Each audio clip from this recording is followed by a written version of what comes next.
We're going to go ahead and grab our second section of the diff that we've had set to the side, and we're going to visually check and find the plug. And we're going to see that the plug on this portion is located right here, and we want to grab the second side and find the plug, and we want those two plugs to match up.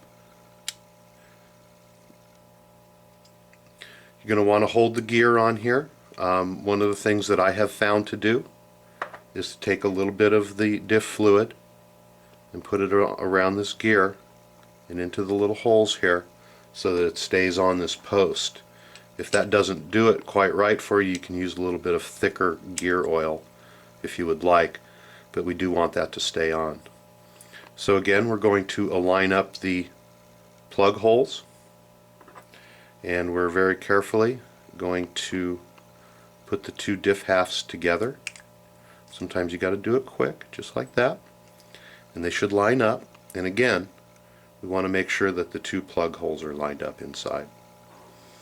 We're going to set this down, and we're going to make sure that when we set it down that the diff half that has the thicker portion or the threaded portion is down.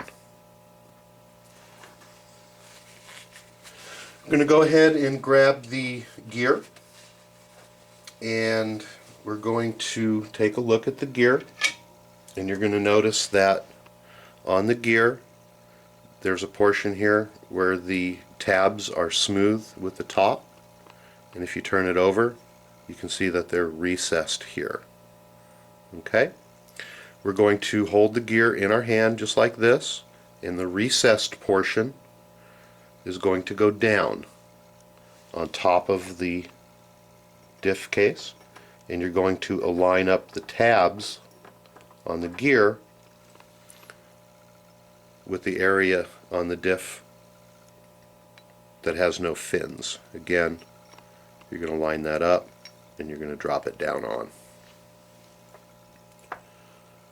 We only have 8 pieces left, and those are 4 bolts and 4 washers.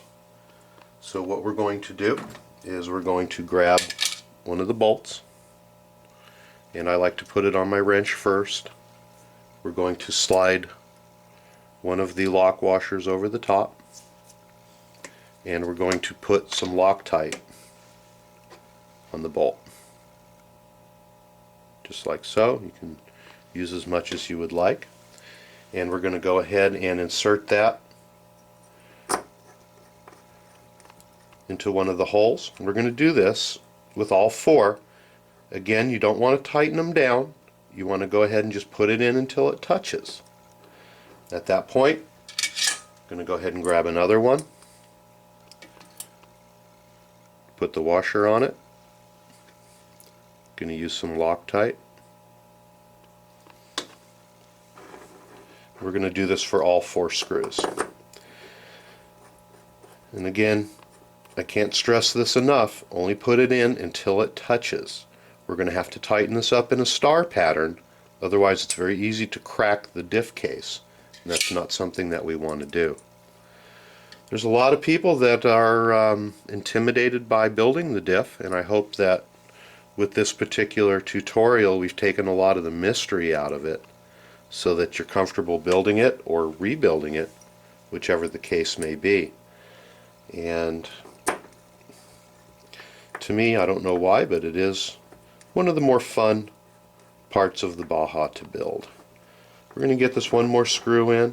We're going to tighten them down in a star pattern, and then we're going to check the differential for binding. It is going to be a little bit stiff. It's not going to spin freely, and it should feel just a little bit gritty, or as you turn it you should be able to feel a little bit of the gears. If it's hard to turn, or if it's locked up, then we've done something wrong, and we're going to have to open it back up and revisit it. So what I'm going to do now is go ahead and give that one a quarter turn, move to the other side, give it a quarter turn, and just do that in a star pattern or a back and forth pattern. If you have diff lube on your hands, that's okay. That's kind of good because you're not going to be able to get too much torque on your wrench and strip everything out. So we're going to go ahead and just slowly tighten these up a little at a time until they're all snug. And then at that point, I'm going to go ahead and grab the wrench that came with my kit, and I'm just going to make sure that they are properly snugged down. I'm going to grab the wrench by the end and just give it a little bit of turn until the wrench bends just a little bit.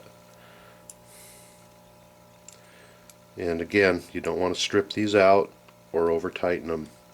You just want them nice and snug.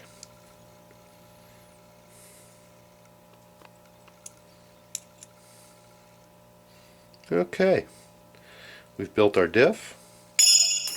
Now let's go ahead and check the diff action. It's nice and smooth, there's no binding. It feels just a little bit gritty, which is okay, but it's not hanging up anywhere, and again, it's not binding.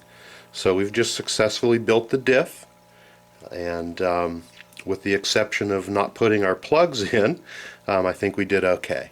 So I wish you luck, and if you need any help with this, feel free to log on to HPI Baja Tutorials.com, and we'll help answer any questions that you have.